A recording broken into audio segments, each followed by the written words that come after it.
We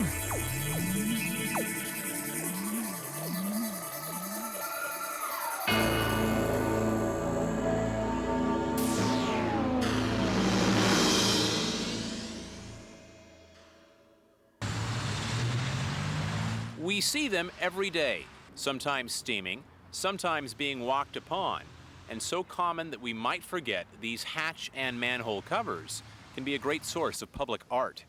3 hatch covers were recently designed for Seattle Public Utilities and Seattle City Light as a part of the 1% for Arts Fund that comes from construction budgets.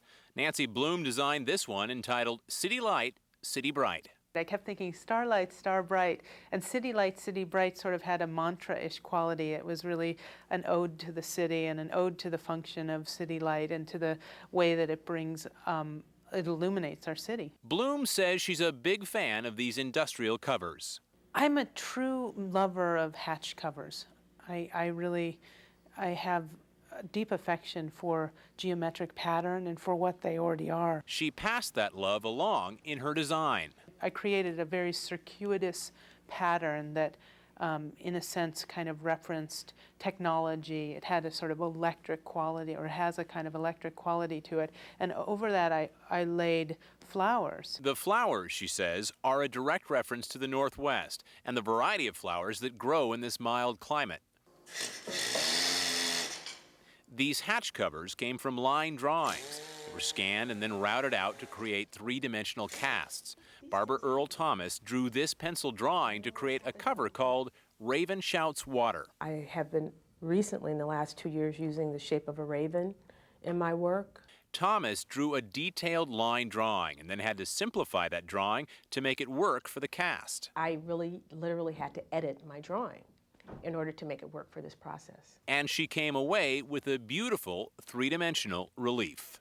I like the idea of people walking over something and just sort of, coming up on something in a surprise. It's useful, but it's also beautiful.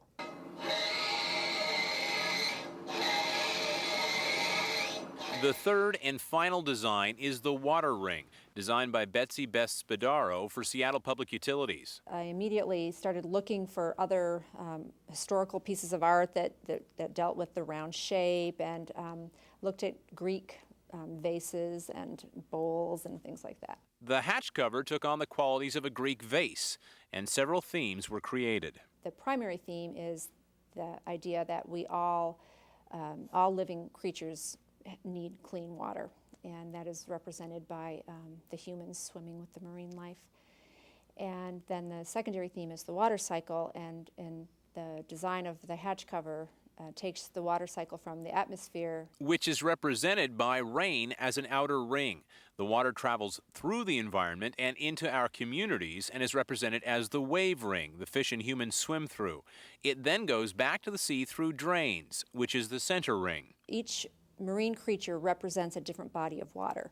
The whale represents the ocean, and the orcas represent Puget Sound, and the salmon represent our lakes and rivers and streams. The artist wanted the cover to be seen and quickly understood from all angles whenever it was passed by. These hatch covers will soon be placed in neighborhoods around Seattle, so you might want to give that manhole a closer look the next time you go by. I'm Kelly Gunther for Seattle Spotlight.